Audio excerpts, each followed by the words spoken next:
Episode 6, Firetide. A burnt orange world floats among a sea of stars. Once it was a gate. Now it's a warning. Lenk, the last good stop before Lucky Space.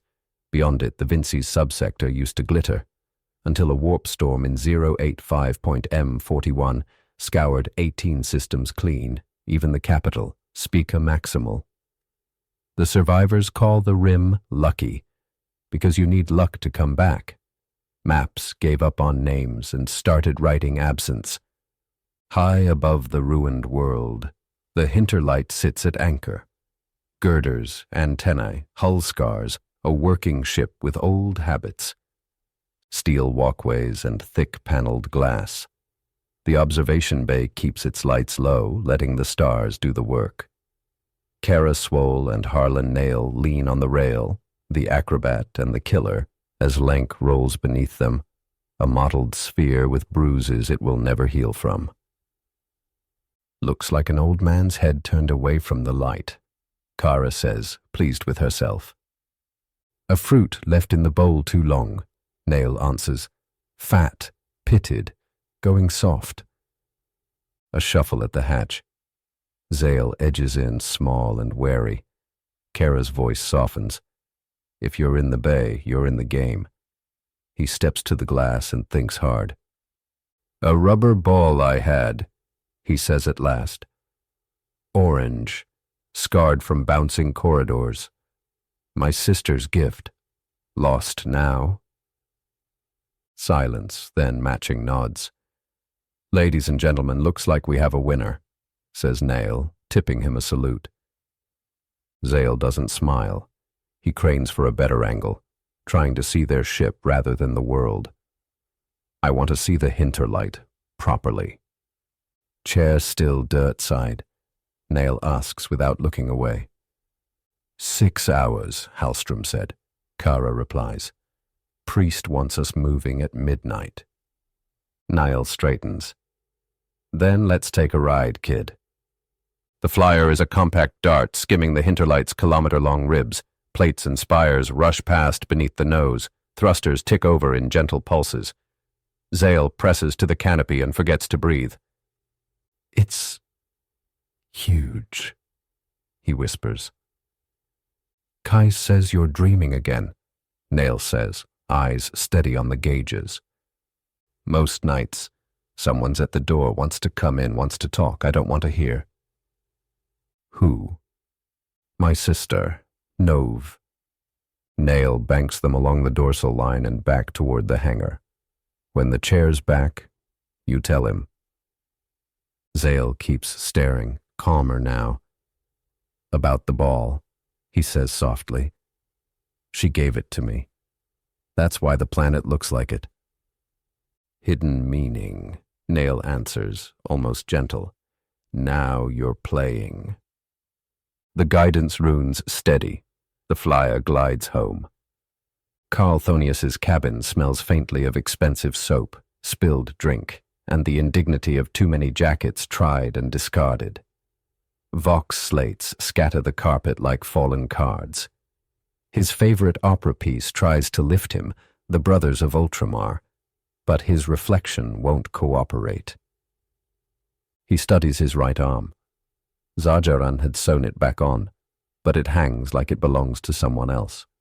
Yellow-purple bruising, puckered stitchwork, a dead weight at the end of a beautiful shirt. He gives up dressing and stares. Memory returns in sore teeth. The chain blades scream, the wet vibration, the smell of blood striking air. He opens a drawer with a tiny key and takes out a tiny parcel, a shard under red tissue. A flecked. He looks, and the world becomes something exquisite and untrue. Golden light, a corridor without end, a throne at the far side, a smile that forgives everything. For one bright instant, his right hand twitches alive and he is immortal. The door chime keeps ringing. He folds the shard away. The hand dies again. Kara steps in with a smile that doesn't pry. Checking on you, she says. You good?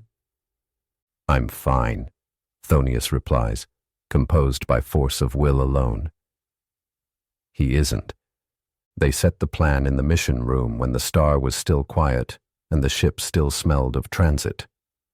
Cinia Priest would go in under a trader's alias because free ports like Bonner's Reach believe in names that can be changed. The target was the Flecked Chain. Rumor says the cartel gathers during Firetide, when the dying star flares and everyone gets drunk on light. Tribute buys entry. 12 caskets say we play by your rules, and one of them says something else.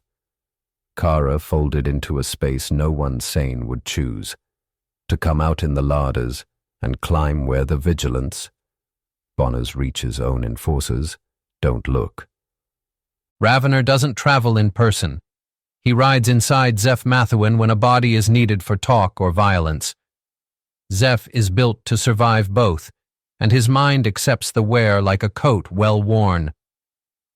On the Hinterlight, Ravenor's chair stays hard clamped to the bridge.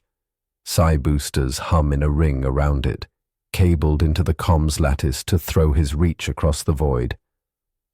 When Zeph speaks aloud, that's flesh. When the team hears the cold clarity in their heads, that's the chair.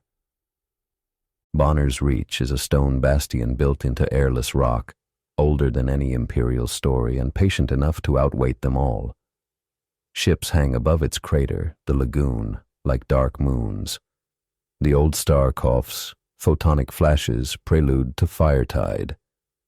Priest glides along a sealed jetty on a hovering palanquin, hood in fur and silk like a banner. Nail and Zeph walk flanking, ornamental canopy poles in hand. A short train of servitors follow with tribute caskets. 2 vigilants meet them, tall, shaved heads, ribbed armor like antique bronze, flame tattoos whirled across their faces and throats, unblinking green augmetic eyes. They recite the rules of Bonner's Reach with courtesy and the easy balance of men who can kill you in 3 motions.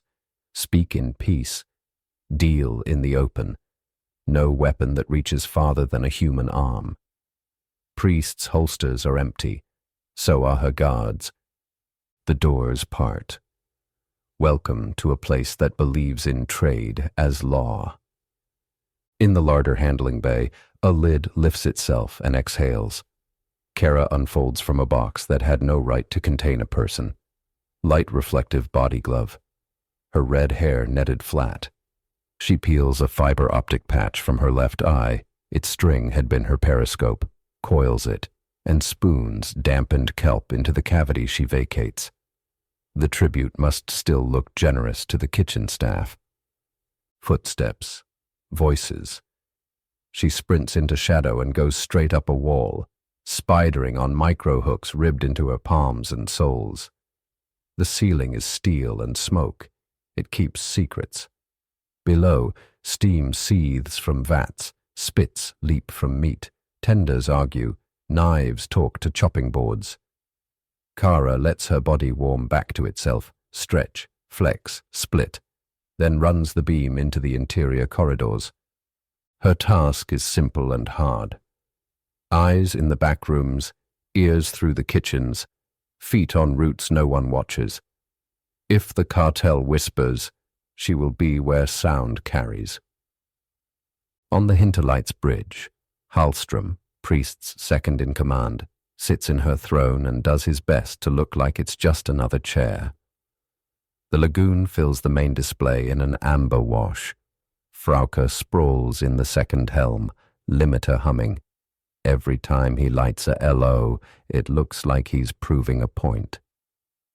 Thonius works a console with his good hand and pretends the sling on the other arm is a choice.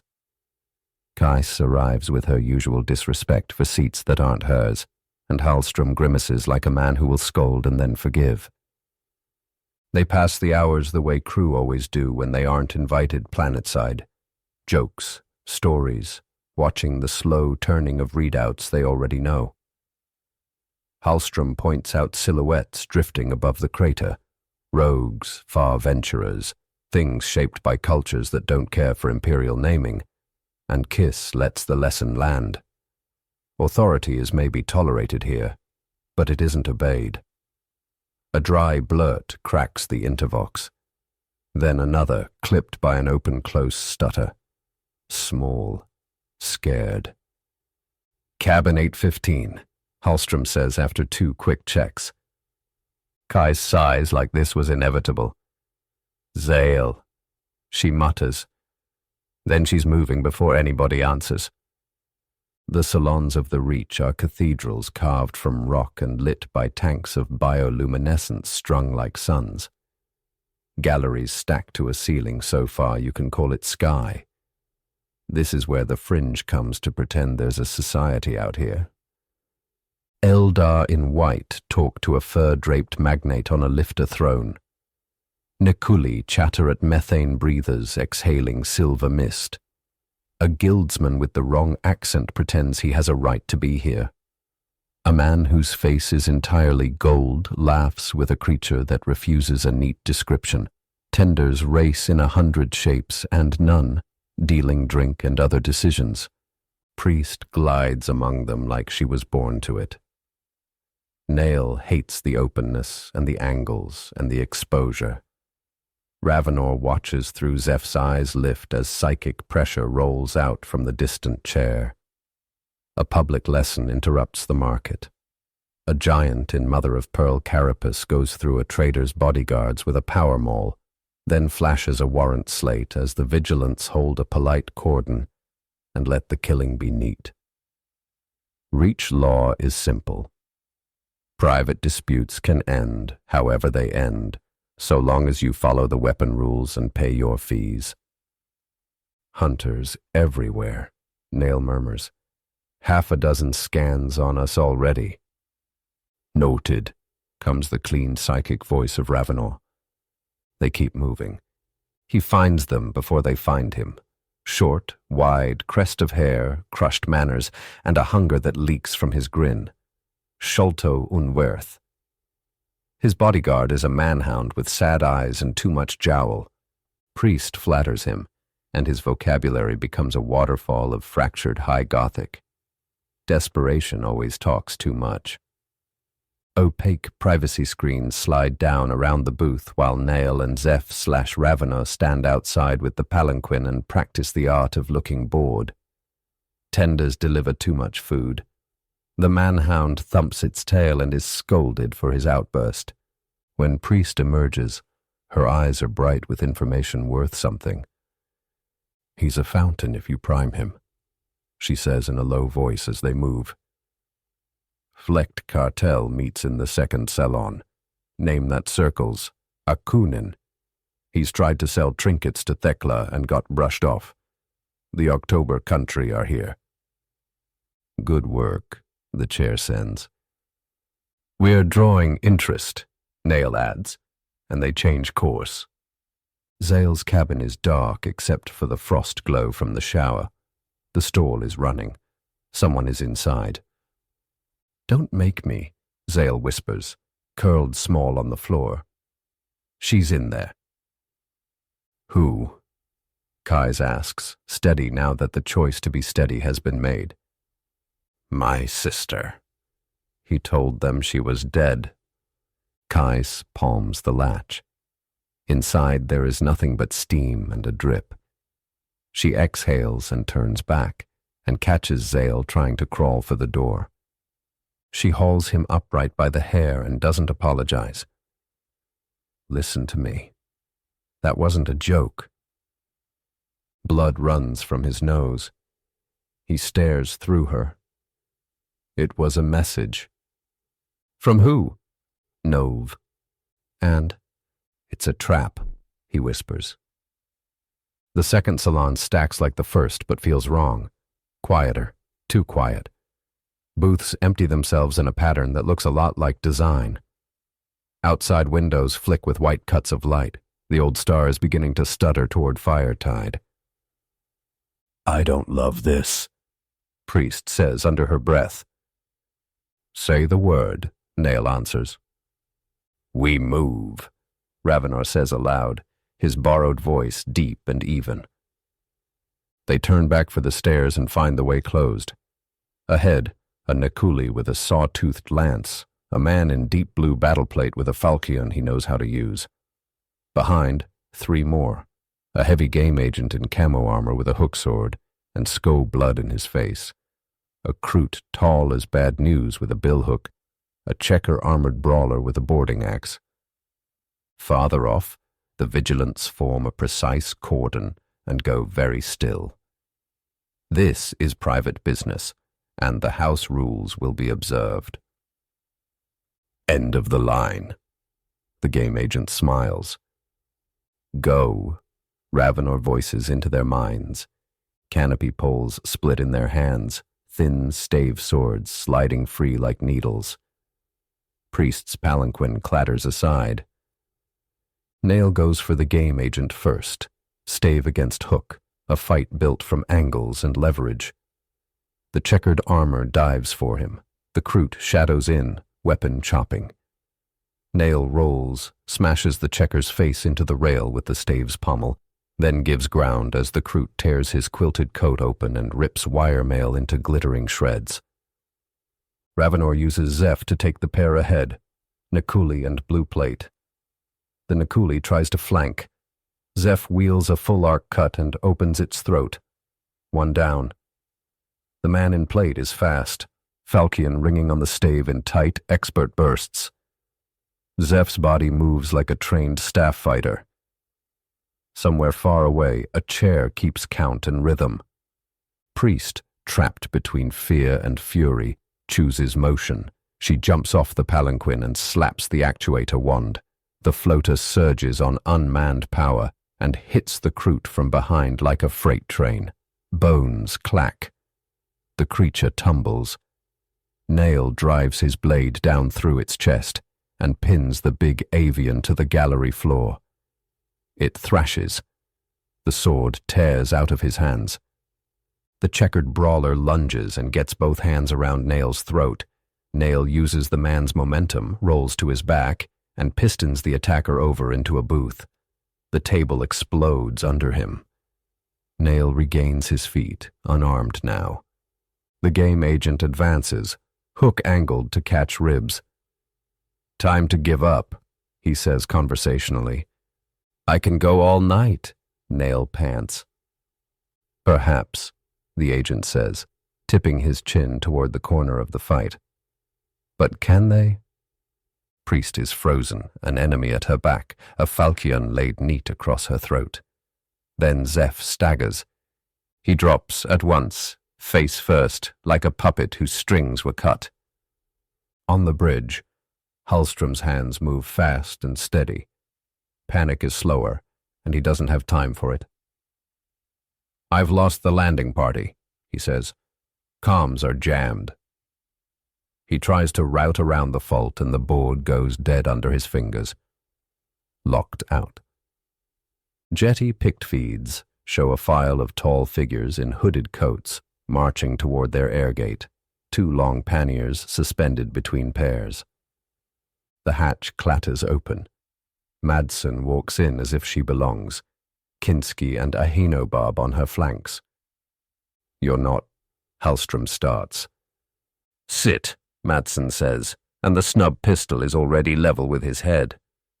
Thonius tries to run on what still works and instincts that don't. Ahenobarb's punch turns his legs off. Frauke begins to swear. Madsen shoots him once, clean and loud. He tips over the chair arm, a red spill spreading across his shirt. Ahenobarb unzips a kit bag and lifts a heavy disc with a blinking red eye. Psionic nullifier. Mag clamp.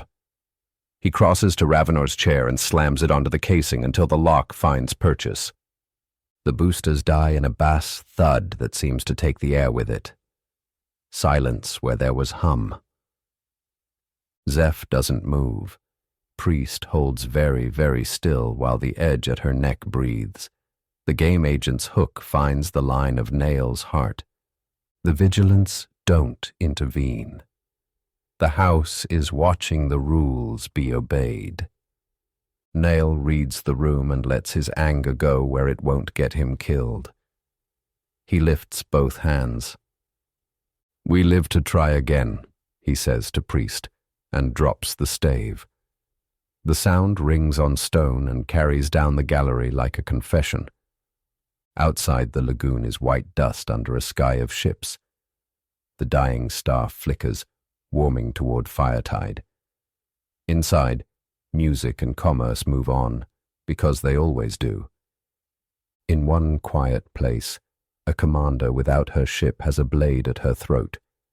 A fighter stands down, and a giant's body no longer receives the psychic voice that was holding it upright. Back on the bridge, a red light on a round device blinks like a metronome. In the silence after it, you can hear the story change direction